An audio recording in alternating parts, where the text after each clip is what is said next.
Hey guys, I'm back and we are talking about Pure, the second book in the Covenant series by Jennifer Armentrout. That's the OG cover. This is the new cover on the ebook that you can see there. And yes, I love it. So I know I said on Half-Blood that I was enjoying it more on the reread than I did the first time through. And same thing on this one. Like I just got freaking sucked in. And just Alex's world just sucked me in there. And that's all I want to think about is Alex and Seth and Aiden. So, Jennifer Armentrout. You know I love Jennifer Armentrout. It's always going to be 5 stars. So 5 stars right off the bat. So here's the review. So Alex is kind of having a hard time dealing with everything that she went through in Half-Blood in the first book, okay? She's also kind of being treated strange by her peers, right?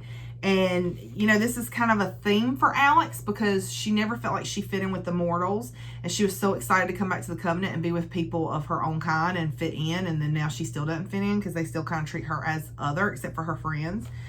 There's some tension between the haves and the pures because now haves can become demons and nobody can tell. So in this book, you have tension with Alex and Aiden and not of the fun kind, okay? So they have some issues, the two of them. She and Seth actually grow together. Get closer together. Alex loses more people. That's kind of a it's not as bad as Game of Thrones when you're reading Jennifer Armentrout, but when you're reading Jennifer Armentrout, you just go on playing somebody somewhere gonna die, okay? So, and because that's what happens in life, right? So Alex loses more people. They end up going to other covenants. So the story gets bigger. And if you've watched any of my videos, you know I love when the story gets bigger and the story gets bigger. So they go to see some different covenants and Alex kind of gets to see a different world and how things operate in other places. Alex has kind of been a little sheltered, even though she lived with the mortals, but she hasn't seen the extent of things in her own world. So Alex also gets closer to Marcus and LaDawn. There is some plotting afoot. She also meets some new people. Someone or a group of someones is after her. And there's a battle that takes place. And there's also a bonus scene at the end.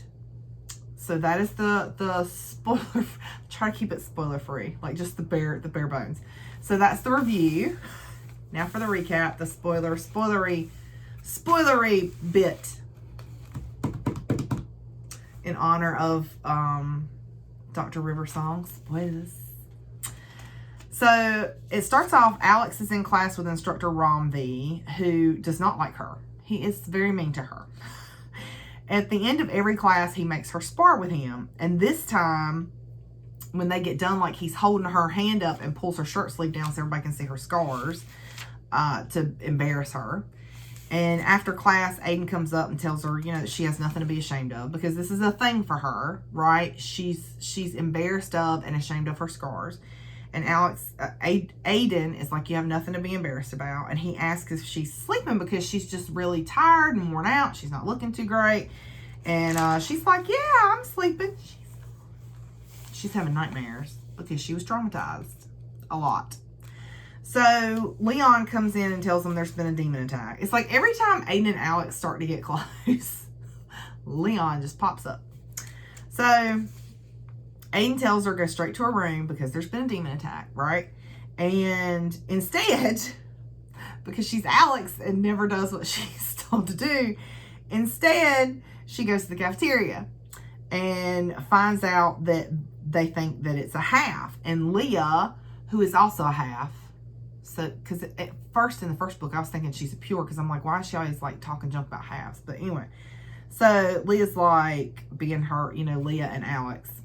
So Leah is like, well, it would have to be someone who was bitten by a demon. I wonder who that could be. Because, of course, everybody knows that Alex and Caleb were bitten by demons.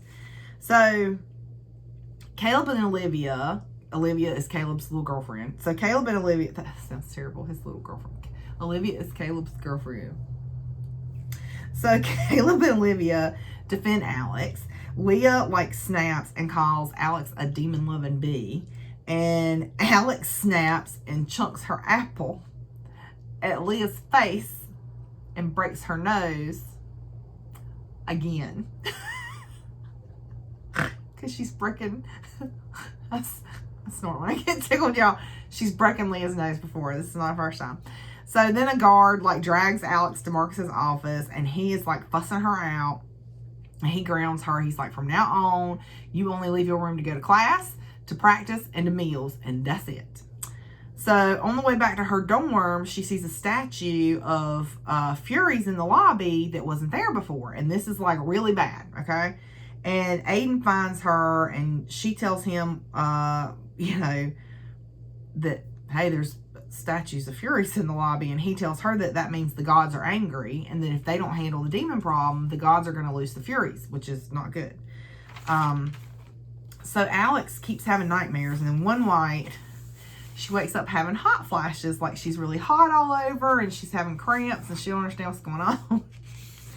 And the next day in class, the guards come in to take all the halves to the auditorium, and Lucian and Marcus come in and tell them there's going to be new rules, right? They can't be in Pure's rooms, and there's going to be a 7 p.m. curfew, and there's all these rules, right? And so Alex is mad, and she's in training with Aiden, and she's complaining because she's like, oh, it's not fair the way they treat the halves, and they're putting all these rules on halves, but they're not doing anything to the Pures. And Aiden's like, well, did you hear the rules that they're going to have for the Pures? And she's like, no. He's like, no, because you were already out when they had the meeting for the Pures. And so they're kind of arguing, and he's in favor of the rules because the whole point is to keep people safe. And Alex says, oh, you're just like all the other Pures, which is the wrong thing to say, because Aiden tries very hard to not be a bigot. So for Alex to say, that's the ultimate insult to him, right? And so Aiden says, if I was, I would have had you by now. It's a struggle every day not to be like them. And then he ends practice and leaves. So back at the dorm, Seth shows up at the window, and she's like, because Aiden told her that she's irrational because he heard about the apple incident. And so Seth shows up at her window, and she asks him, she's like, do you think I'm irrational? And Seth is probably not the person to ask this, because Seth is Seth. So this is a quote from Seth. I love this quote. He says, you're a bit crazy. You throw apples in people's faces when you're angry. You go off half-cocked all the time. It entertains me to no end. So if you're irrational, I hope you stay that way. I love it. So he tells her that there's been 2 to 3 demon attacks a week at the other covenants. Because Lucian is on the council, so he gets information from Lucian that he would not otherwise have. And he's telling it to Alex. And he tells her that he talked to Lucian that she's not going to be subjected to physical exams, because they're going to be doing physical exams on the halves to see who's been bit, trying to figure out who's a demon. So he asks her if she would live a mortal life if she could. And she's like, well, I did for 3 years. And she's like, would you? And this is another quote from Seth. I wouldn't give up being a sentinel for the world or being the Apollyon I rock. And Alex is like, you're so humble. And they fall asleep, and Alex actually sleeps and doesn't have nightmares. So in class, the halves are hauled to the med center for exams. Alex like, no, I'm not doing it, and starts fighting the guards. And she's in the middle of fighting guards when Seth shows up, and then Seth's fighting the guards, and that's the end of that. So that night, she has more nightmares. Seth is not there. And a female sentinel comes to her window to check on her, because apparently she was screaming in her, in her nightmares. And the next day she's dragging, and she actually tells Aiden about the nightmares. And her and Aiden are having this moment, and then Seth busts up in there because he's Seth. And she leaves with him, and then the next day in training, he tells her that more halves are refusing the exams. So Deacon lets slip in class when Aiden's birthday is, because she has a class with Deacon, Aiden's younger brother. And Alex goes online and finds a black onyx guitar pick, because when she was at Aiden's cabin, she saw that he had all these different color guitar picks except a black one. So she was like, oh, I know the perfect gift for Aiden. So, but she doesn't have a credit card. So she tells Deacon, hey, if I give you this information, will you order this pick for me? So he does. And she's like, I'll give you the cash. So Olivia and Alex are walking back to the dorms from the cafeteria when she starts having the hot flashes again. And Olivia's like, are you okay? Like, what's going on? Because Alex is like doubled over. And then all of a sudden they hear some giggling coming from the courtyard. And Olivia's like, hey, get a room. What are you doing? Blah, blah, blah. And goes storming into the courtyard. Alex comes up behind her. And they see Seth in the middle of some adult activities with Elena. And that's why she's been having hot flashes, because apparently through the connection, she feels Seth's excitement. So that night he comes to her window. She doesn't want to let him in, and he just keeps on. And then he tells her, he's like, you sleep better when I'm around you because of our connection. Our bodies relax around each other. And so he tells her that her nightmares wake him up, and that they'll both sleep better if he stays. And she actually goes to hit him, and he pins her on the bed, and then he leans in like he's going to kiss her. And so she knees him and jumps off the bed and is like, you need to leave. And he's like, no, I need to sleep, get in bed. So she says something about that she doesn't really know him. And he's like, you've never tried to. And she's like, well, he's all right. So the next day, instead of training, Aiden takes her to the zoo because Alex has been dragging, she's doing all these extra practices with him, with Seth, plus she's going to school. And she's been through hell, and she's been traumatized, and she's having nightmares. So Aiden's like, girl, you need a day off. So he takes her to the zoo because she had told him one time about some of her best memories were her and her mom at the zoo. So he takes her to the zoo in Ashboro and tells her, you need to have some time off. So they have this wonderful day at the zoo. And then when they're getting ready to leave, they're talking in the car. And she tells him, she's sorry for saying that he was like other pures. And he tells her that she is stunningly beautiful. And then she asks what he would do if he wasn't a pure. And he says, a hell of a lot more than I'm allowed. And then she says, I think you would be a police officer because you like to protect people. And she tells him that her dad was named Alexander and she was named after him. That's why she's Alexandra. And he tells her how brave she is, but that she doesn't have to be brave all the time. That it's okay to let someone else be brave for her. And this is a quote from Aiden. You'll become the center of someone's world one day, and he'll be the luckiest SOB on this earth. Aww. And then they kiss. And she says, I love you. And he jerks back and says, you can't. Yeah, because that's what you want to hear when you tell somebody you love them. And she's like, I'm sorry, I shouldn't have said that. He's like, it's okay. Yeah, you just wait.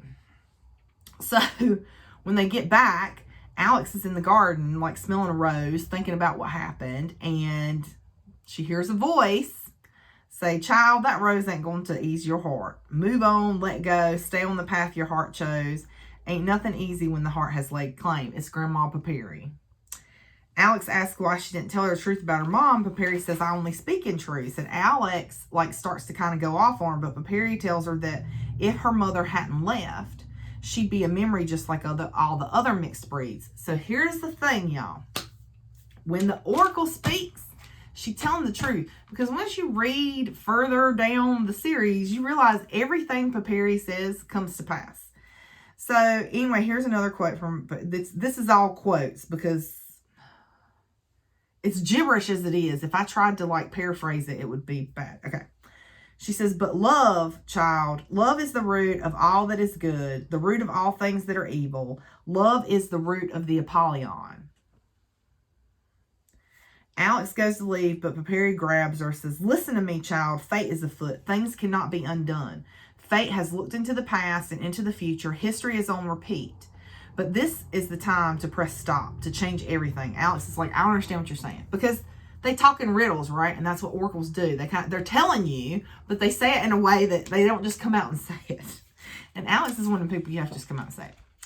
So Papiri says, listen to me. And Alex is like, I am, but I don't understand what you're saying. And Papiri says, you should fear those who follow the old ways, those who do not seek change and cannot allow things to continue as they are. And what a path the powers have chosen. The end is here. He will see to it. And Alex is like, this makes no sense. And Papiri says, you don't get it. Listen to me. You must make a choice between what is fated and what is unknown. And Papiri starts like poking her in the chest. And Alex is like, hey, stop, knock it off. And Papiri says, take the risk or suffer the consequences. You must not accept gifts from those who seek to destroy you. And Alex says, or candy, because she's Alex. And Papiri says, you must stay away from the one who brings nothing but heartache and death. Do you hear me? He brings nothing but death, always has. Know the difference between need and love, fate and future. If you don't, everything your mama sacrificed will be for naught. And Alex says, who is he? And Papiri says, he is not what he seems. He has them all fooled, has him fooled. Poor child doesn't see it. He doesn't see it, and it has sealed his fate. That one plays both sides. You don't know. You wouldn't know. And then she stops and drops her cane. Alex reaches for her, but the woman folds it in on herself and turns into blue dust. So Alex goes straight to Marcus to tell him what happened, who calls Lucian, who brings Seth. Leon and Aiden are already in the office. So Alex is telling them about the oracle. She and Seth start arguing. Lucian's like, oh, let them leave. Let them finish their lovers' quarrel. Aiden kind of gets jealous over that. And so Alex is like, yeah, come on, lover. Let's leave and finish our quarrel or something like that to Seth. And so they leave. And as soon as they leave the room, Seth pulls her into an office and asks her what she's been doing all day. Because Alex can only pick up some things from Seth through the connection, but he picks up pretty much everything from her because he says she's a loud broadcaster, right? She doesn't do anything to shield herself. And so he pulls her in the office and he's like, what have you been doing all day? And she's like, training. He's like, no, you weren't, because I looked all over this island and I could not find you. And she's like, no, I was training with Aiden. And he's like, you would not be feeling the things you were feeling if you were training with Aiden unless, and then he puts it together that she's in love with Aiden. And he gets mad. And he's about to go off on Aiden. He's just like all the other pures. I can't believe you're so stupid. Be messing around with a pure, blah, blah, blah, blah, blah. I'm going to go beat his hind parts. And Alex like begs him. She's like, no, we're not messing around. Like, I promise. He's like, you're lying. She's like, no. And she's like, please don't, yet. It's kind of like, and I don't know if she actually admits it and says I'm in love with him, but he doesn't feel the same way or something like that. Anyway, so Seth like lets it go. So the next day, she's in the rec room with Caleb and Olivia and gets busted by Leon, who walks her back to her dorm because she's not supposed to be out. So they're talking and they pass a statue of Apollo, and she makes some jokes about Apollo and how he liked to get it on with everybody. And Leon kind of gets offended. And Alex is like, has anybody ever told you actually look like Apollo? And Leon tells her that the oracle, she's like, Leon tells her the oracle only seeks out the people she wants to talk to. And so for her to seek Alex out twice, because he's like, some people go their whole lives and never see the oracle, and you've seen her twice. He's like, that's something. And he tells her, and he's like, are you sure you don't understand what she said? And she's like, no. And he's like, well, maybe one day you'll actually hear what she was trying to tell you. So the next day, after training, she gives Aiden the guitar pick, and he tells her it's perfect. And then Marcus shows up right when they're about to have a moment. Somebody's always coming in. Mind your business. So anyway, Marcus comes in and tells Aiden, he's like, or he tells her, he's like, I agree with Aiden. You really don't need these extra practices. You're all caught up. You can just keep practicing with Seth. And she's like, what? So when Marcus leaves, she kind of whirls on Aiden. And she's like,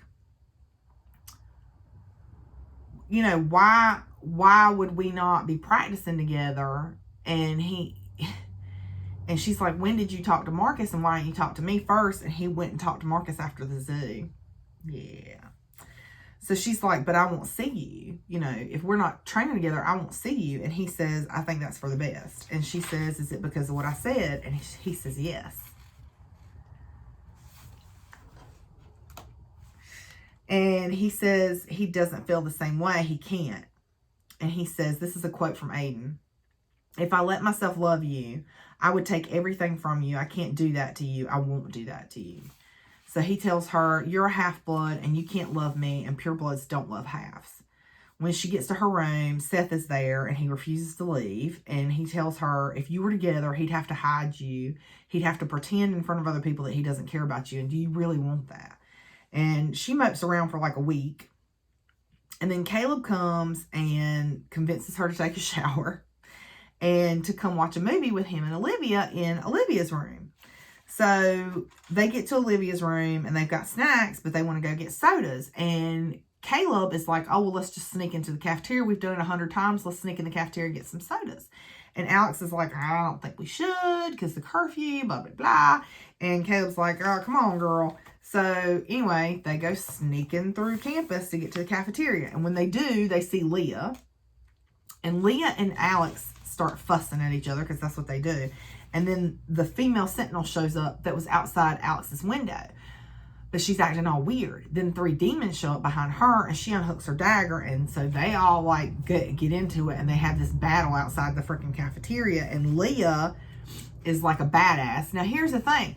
Caleb, Leah, and Alex have no weapons. Okay, I think Alex is fighting with a garbage can lid. Okay, so the sentinel goes to stab Leah and Caleb pushes her out of the way and he gets stabbed in the chest all the way up to the hilt of the dagger. He goes down. Alex is holding him, like, you know, like telling him to wake up.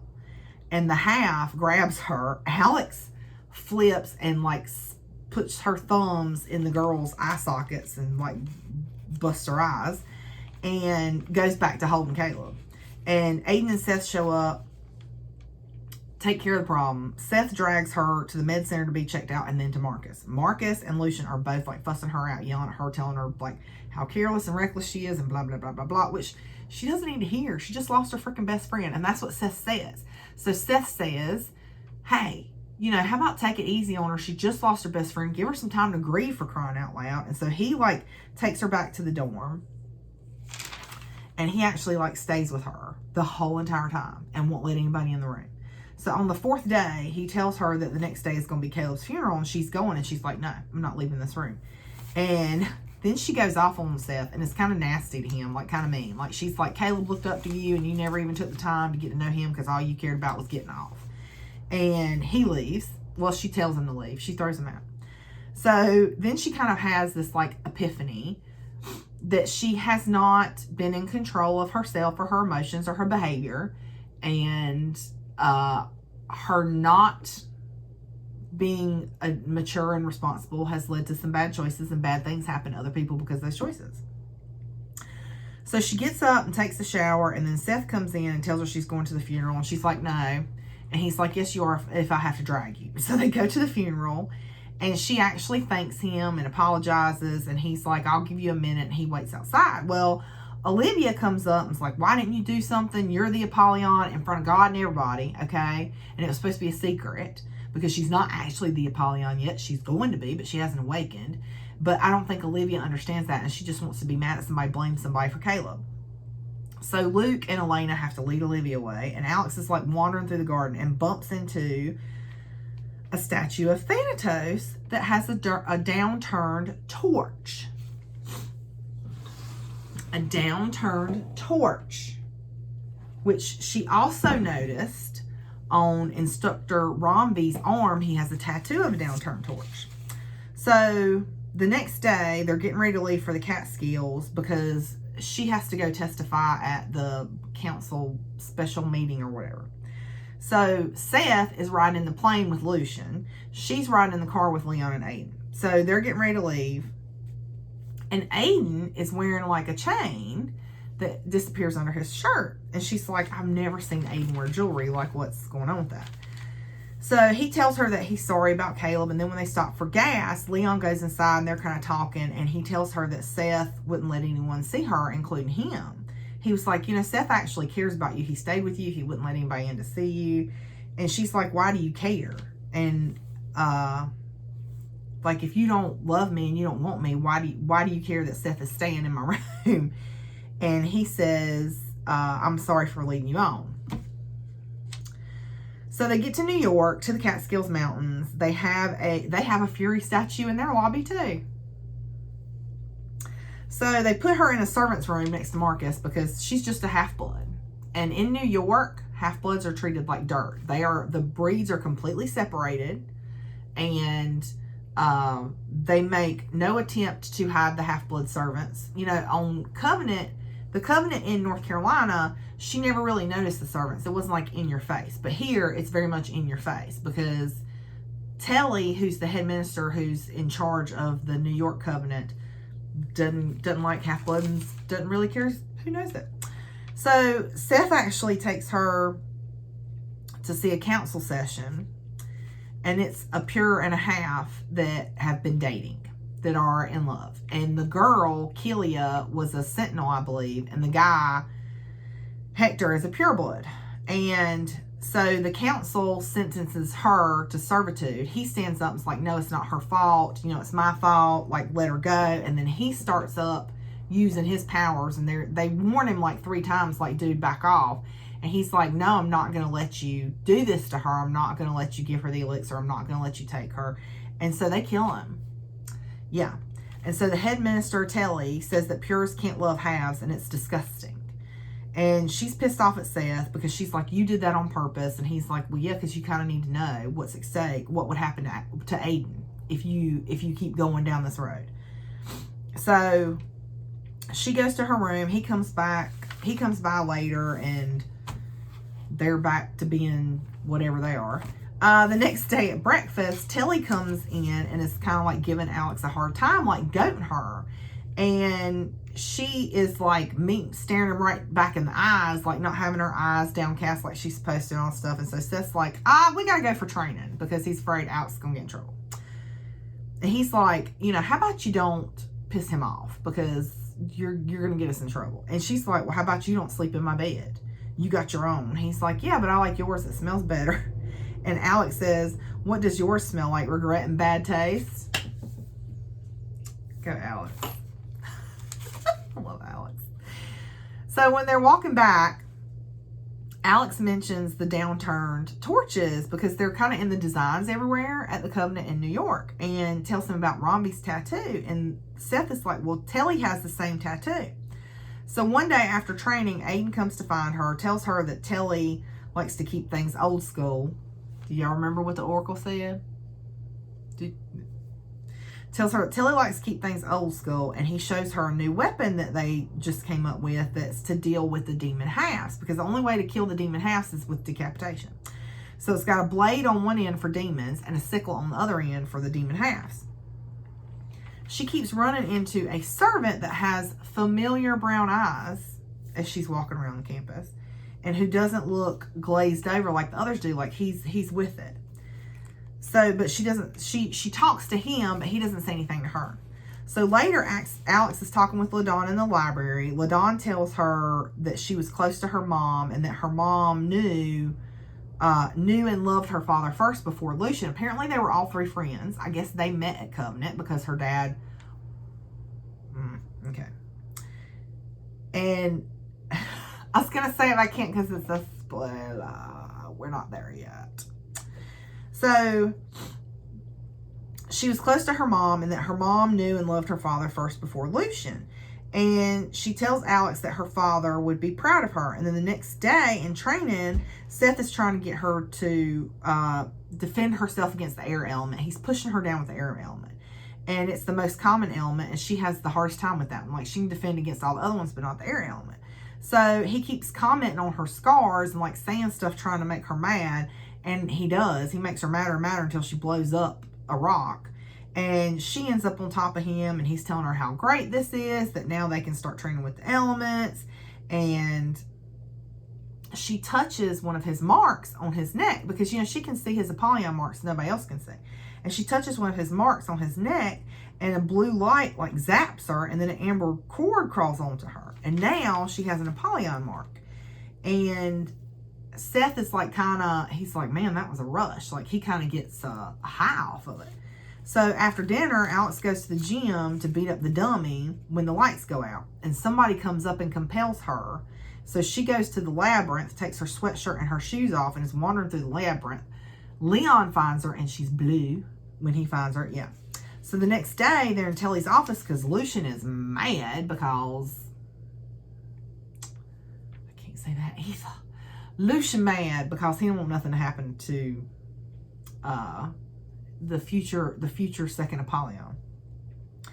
So he's telling Telly, but Telly's just like, oh yeah, we'll look into it. Yep, we'll make sure that nothing like that happens again. Yeah, that's Telly. So after training, Alex is heading for her room when she sees a master about to hit a servant girl for dropping plates. And she grabs his arm to stop him from hitting her. So he hits her instead, to which Seth shows up and says, that's the last thing you'll ever do on this earth, or something like that. And she has to talk Seth down from killing the master, because if he does, he'll be executed. She probably will be too. So now they're in trouble. Marcus is fussing at her when Telly shows up and says she broke the breed order by attacking the master. And Seth and Aiden and Marcus defend her and say, she didn't attack him. She didn't hit him. She just grabbed his arm, stopped him from hitting that servant. So Telly is like baiting Seth, trying to get him to go after him. Alex has to like swallow her pride and apologize. So Telly leaves. Then Lucian and Marcus are angry, and they're kind of going at it.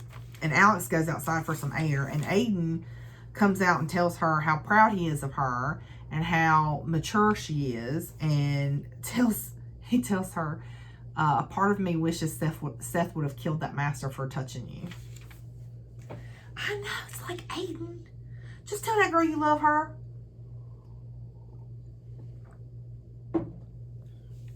You know you love that girl. All right.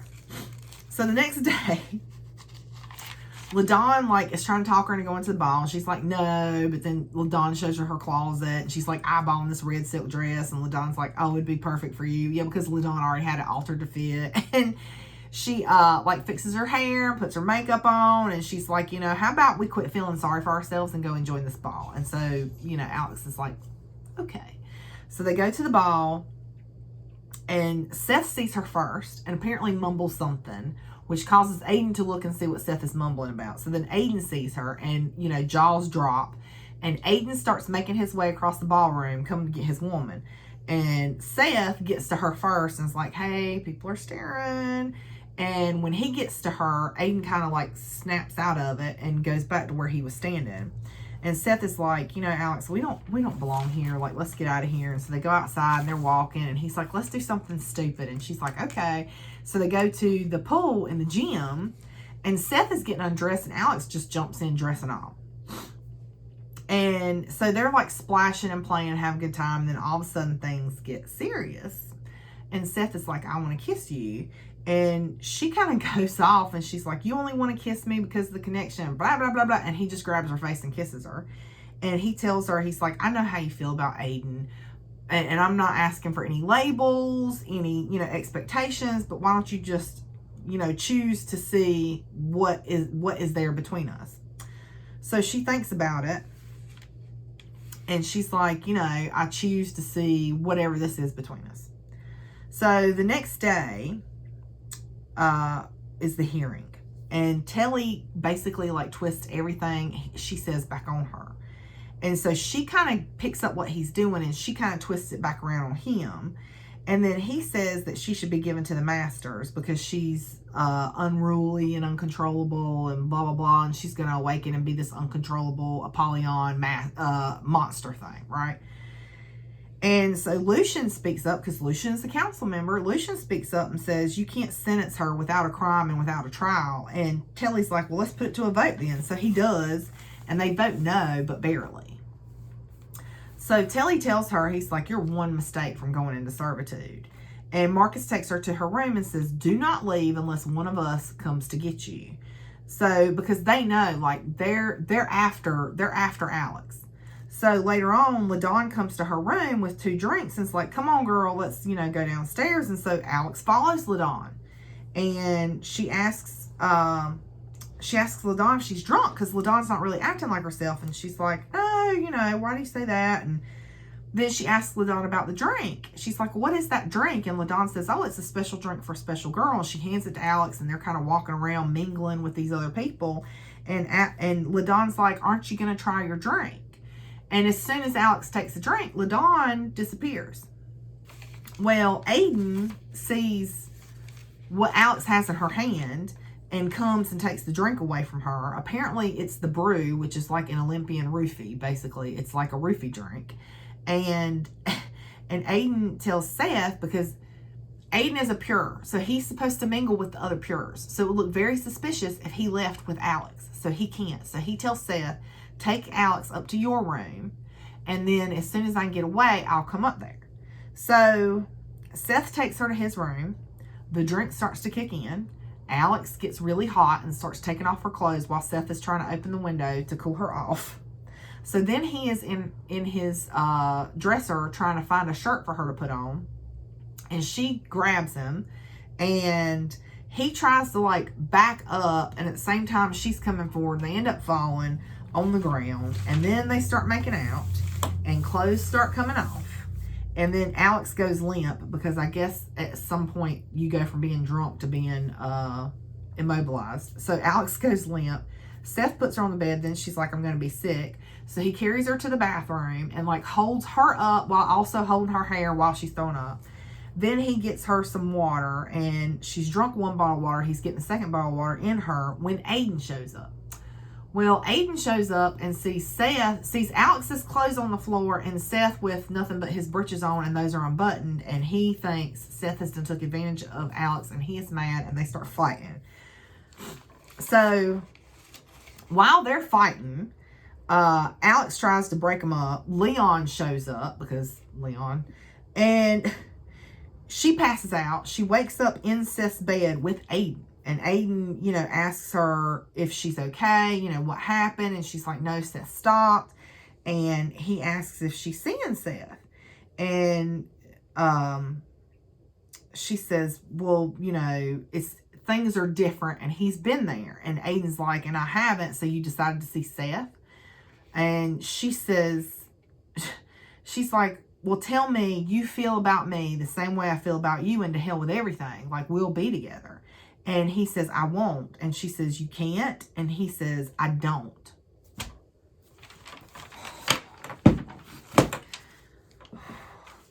So the next day, she goes outside to talk to Seth, and they go to the labyrinth, and she apologizes to him, and he's like, you're apologizing to me, because he feels bad. And she's like, he's like, I should have tried harder. And then he starts being a douche. I don't know what that's about. I think because she ended up staying the night with Aiden. Anyway, so Alex goes to leave. She's like, if you're going to be a douche, like, I'm leaving. So she goes to leave, and he grabs her arm and apologizes. So then later, Leon, Seth, and Alex are waiting for Aiden so they can leave. Because they want to get her the heck out of there, right? Because somebody's done compelled her. Somebody's done tried to roofie her, so that basically she could be found with a pure, and then it even though she was roofied, it would still be her fault. So they're waiting to leave, and they hear, because they're trying to get the heck out of there, and they hear a siren. The pures all get locked in the ballroom. Aiden shows up from wherever he was at. The attacks on the Covenant apparently were a practice run for this big attack. So it's like it's like a dozen demons, and then I don't know how many halves, but it's like this big battle, okay? So Aiden, Alex, Leon, and Seth are all fighting the demons in the demon house, right? Well, the Furies bust out of their freaking statue. Yeah, the Furies. And they are killing everything and everyone because their sole purpose is to eliminate any threat to pures or mortals. So they're killing everything. They're killing pures. They're killing half-blood guards. They're killing demons. They're killing demons. They just kill everything. The Furies just kill everything. So they come for Seth and Alex because Seth and Alex are Apollons, so they are threats. So they come for Seth and Alex. Seth and Alex are running. Alex actually sees the brown-eyed servant fighting demons when they're running. And the pures bust out of the ballroom right about that time that they're running. and stampede. And Alex gets separated from Seth and trampled. So the Furies come for her and she kills them. And then there's a pureblood guard that walks up to her and he tries to kill her, so she kills him. Aiden and Seth show up. She tells them what happened. Aiden's like, you can never tell anybody that this happened ever, because even though he was trying to kill her, she would be executed because she's a half-blood. He's a pureblood. So Aiden is like, you can't tell anybody what happened. And he tells Seth, he's like, get her out of here. Take her on Lucian's plane. Tell them that the demons were after her, so you have to get her out of here and send the plane back for Lucian or whatever. Just get her out of here. So Seth takes Alex and they leave for the airport, and Aiden compels the two Pures. So Dawn, Leah's sister, and another Pure were there when Alex killed the pureblood guard. So they saw it. So he compels them, which is he could get in trouble for, because you're not supposed to compel somebody. So that's the end of Pure. That's the end of that. So then we get a bonus scene, which is Seth's point of view from the ball, which is nice, but you kind of get this. So when Seth is walking to get to Alex before Aiden can, and then there's a scene, he walks past LaDawn, and LaDawn says, she's not for you. And when he gets to Alex to stop, because her and Aiden are like eyeballing each other, when he gets to Alex, he tells Alex, you know he's not for you. He tells her the exact same thing LaDawn told him about Alex. Yes. So anyway, so that's Pure. Love it. The next one is Deity, which is the third book in the series. So that'll be the next one. And until then, you guys, we're almost out of 2020. Almost. Thanks. Bye.